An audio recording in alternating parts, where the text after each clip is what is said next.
가이드 소녀와 원흉무애. 원효와 나누는 깨달음의 대화. 제사와 연심은 진리의 문인가. 요석공주를 말하다. 달빛 아래 두 사람은 불국사의 청운교 앞에 나란히 앉아 있었다. 시간이 흐르면서 밤 공기는 더욱 차가워졌지만 그들 사이의 대화는 오히려 따뜻한 온기를 품고 있었다. 지은은 오늘 하루 동안 자신 안에서 일어난 변화들을 정리하려 했지만 여전히 해결되지 않은 의문들이 마음속에 맴돌고 있었다. 바람이 무릎 위에 고요를 스쳐갈 때 지은은 조심스럽게 입을 열었다. 스승님. 원효는 눈길을 달빛에서 거두지 않은 채 응하고 낮게 대답했다. 그의 목소리에는 무한한 포용력이 담겨 있었다. 마치 어떤 질문이든 받아들일 준비가 되어 있다는 듯이. 사실. 지은은 망설이다가 용기를 냈다. 제 또래의 한국 여자라면 누구나 한 번쯤은 요석공주 이야기를 들어요. 스님께서 그녀와 사랑을 나누고 아이까지 낳으셨다는 그 이야기 말이에요. 그는 아무 말 없이 조금 미소 지었다. 그 미소에는 부끄러움도 후회도 자랑도 없었다. 다만 깊은 이해와 받아들임만이 있었다. 지은은 더욱 용기를 내어 계속했다. 그러니까 스승님도 결국은 사랑을 했던 분이시잖아요. 그 후에 파괴승이 되어 거리로 나섰다고도 들었어요. 지금의 이 모습도 그와 무관하진 않겠죠? 그녀의 말에는 조심스러움과 약간의 장난기, 그리고 진지한 호기심이 섞여 있었다. 사실 그녀는 오래전부터 이 질문을 품고 있었다. 완전한 깨달음을 얻은 성인이 어떻게 인간적인 사랑에 빠질 수 있을까? 그것이 타락인가 아니면 더 깊은 깨달음의 과정인가? 그제야 원효는 지은을 바라보며 천천히 말했다. 그 이야기는 진짜 같기도 하고 전설 같기도 하지. 하지만 중요한 건 사실 여부가 아니라 그 이야기가 담고 있는 진실이야. 하지만 사실이죠? 공주와의 인연도 아드님 설총도요. 지은은 확인하듯 물었다. 그렇지. 요석은 내게 인간의 사랑을 알려준 사람이었고 설총은 내게 부모됨의 길을 가르쳐준 존재였지. 원효의 목소리에는 깊은 그리움이 배어 있었다. 그들을 만나기 전에 나는 사실 완전하지 못했어. 사랑도 이별도 부성애도 모르는 채로 깨달음을 말하고 있었으니까. 지은은 눈을 반짝였다. 달빛 아래 바람은 이야기의 문을 살짝 열어젖혔다. 스승님은 요석공주를 정말로 사랑하셨어요? 그는 고개를 천천히 끄덕였다. 사랑했지. 하지만 그 사랑은 소유하려는 사랑이 아니라 비워주는 사랑이었어. 처음에는 나도 다른 사람들처럼 그녀를 내 것으로 만들고 싶었지. 하지만 진짜 사랑은 상대를 자유롭게 해주는 거더구나. 지은은 말없이 바라보았다. 자신이 지금까지 경험했던 사랑들을 떠올려 보니 대부분 상대를 자신의 틀에 맞추려 했던 것 같았다. 서울에서 만났던 남자친구도 자신의 기대에 부응하지 않을 때마다 실망했었다. 불교에서 말하는 집착이란 건 무언가를 소유하려는 마음이지. 사랑도 그 마음에 들어가면 고통이 돼. 원효는 계속 설명했다. 요석과 함께 있을 때 나는 그녀가 다른 곳을 바라볼 때마다 질투했어. 그녀의 웃음이 다른 사람을 향할 때마다 마음이 아팠고. 그때 깨달았지. 내가 사랑한다고 했던 건 사실 그녀가 아니라 그녀를 소유한 나 자신이었다는 걸. 그럼 지은은 조심스럽게 물었다. 사랑하면 안 되는 걸까요? 수행자라면 그런 감정 자체를 버려야 하는 건 아닌가요?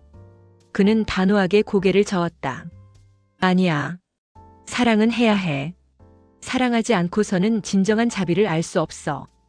다만 사랑을 통해 스스로를 내려놓을 줄 알아야 하지. 그때 비로소 사랑은 고통이 아니라 해탈이 돼. 그는 두 손을 맞잡았다가 천천히 풀었다. 마치 두 사람이 손을 맞잡고 있다가 스스로 놓는 것처럼. 그 동작에는 아름다운 상징성이 담겨 있었다.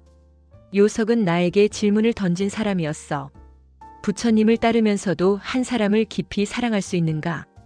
그리고 나는 그 질문에 예라고 답했지. 하지만 그 답을 찾는 과정에서 내 안의 모든 교만과 독선이 드러났어. 지은은 숨을 죽이고 들었다. 이것은 단순한 연애담이 아니었다.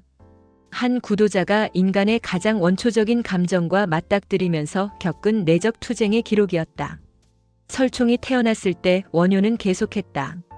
나는 처음으로 책임이라는 걸 느꼈어. 내 행동이 다른 생명에게 영향을 미친다는 걸 실감했지. 그 아이의 울음소리 하나하나가 내 마음을 흔들었어. 그때 알았어. 내가 지금까지 말해온 자비가 얼마나 관념적이었는지를. 하지만 지은의 목소리는 떨렸다.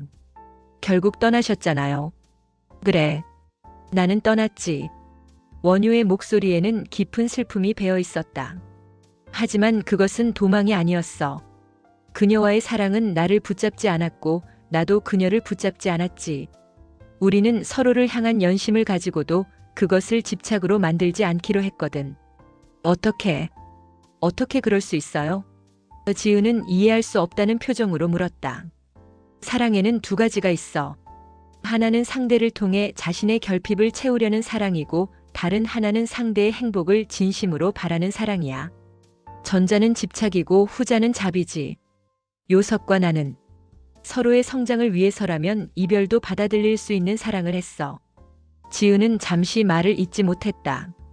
그녀는 지금까지 사랑이란 누군가를 꼭 붙잡고 영원히 함께 있는 것이라 여겨왔다. 하지만 원효와의 대화 속에서 사랑은 놓아주는 용기로도 존재할 수 있음을 느꼈다. 그것도 더 깊고 성숙한 형태의 사랑으로.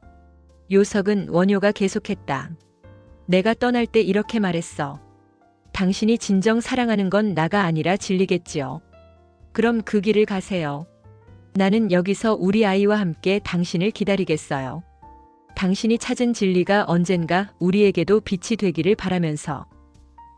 지은의 눈에 눈물이 고였다. 정말 그렇게 말씀하셨어요? 그런 의미의 말을 했지.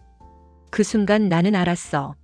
진정한 사랑은 상대를 자신의 길에 가두는 게 아니라 상대의 길을 축복해주는 거라는 걸. 밤 공기가 더욱 서늘해졌다. 원효는 잠시 침묵하다가 말했다. 하지만 그 후의 세월이 쉽지는 않았어. 수없이 그들이 그리웠고 내 선택이 옳았는지 의심했어. 거리를 떠돌며 술을 마시고 파괴승이라 불리는 것도 마다하지 않았지. 그때가 가장 힘든 시기였겠네요. 아니야. 그때가 오히려 가장 진실한 시기였어. 모든 가면을 벗고 모든 이상을 내려놓고 날 것 그대로의 인간 원효와 마주했을 때, 그때서야 진짜 깨달음이 시작되었어. 지은은 깊이 숨을 들이마셨다. 스승님, 만약 요석 공주께서 지금 이 자리에 계셨다면 뭐라고 하셨을까요? 그는 웃으며 달을 올려다봤다. 아마 이렇게 말했을 거야. 여전히 당신은 바람 같군요. 하지만 이제는 방향을 아는 바람이네요. 그럼 스승님은 뭐라고 답하셨을 것 같으세요? 그는 잠시 눈을 감았다가 조용히 말했다. 그래, 나는 바람이지만 너의 마음을 지나간 향기로 남기를 원했어. 그리고 이제는 그 향기가 세상 모든 사람들에게 전해지기를 바라지.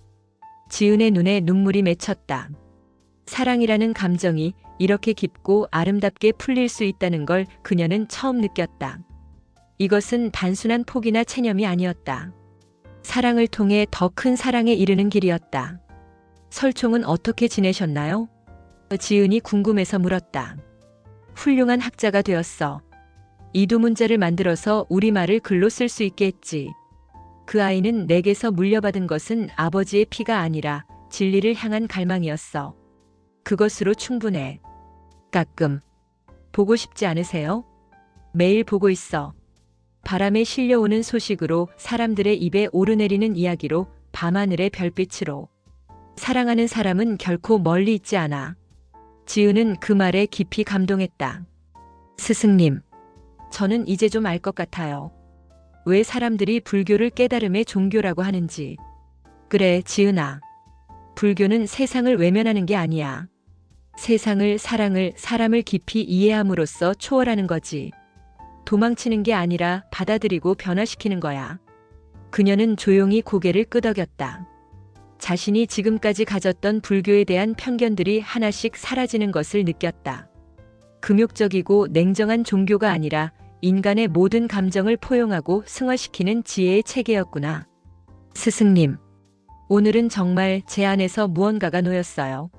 아니, 더 정확히는 녹았어요. 지은은 자신의 변화를 정확히 표현하려 애썼다. 원효는 미소 지으며 말했다. 잘했구나, 지은아. 사람의 마음은 얼음처럼 녹을 때 비로소 연못이 되거든. 그 연못에 부처의 그림자가 비추는 거야. 그리고 그 연못은 또 다른 사람의 목마름을 해소해주지. 청운교 아래 보름달이 물 위에 비쳤고 지은은 그 물결 속에서 자신의 마음을 바라보았다. 이제 그녀는 알았다. 사랑이란 소유가 아니라 해방이고 집착이 아니라 자유이며 구속이 아니라 축복이라는 것을. 그리고 그런 사랑을 할 수 있을 때 비로소 진정한 자비가 가능하다는 것을. 밤이 깊어갔지만 그들의 대화는 끝날 기미가 보이지 않았다. 마치 1000년 전의 시간과 지금이 하나로 만나는 것 같았다. 사랑과 이별, 만남과 헤어짐, 집착과 해탈. 인간이 겪을 수 있는 모든 경험들이 하나의 거대한 가르침으로 통합되는 순간이었다.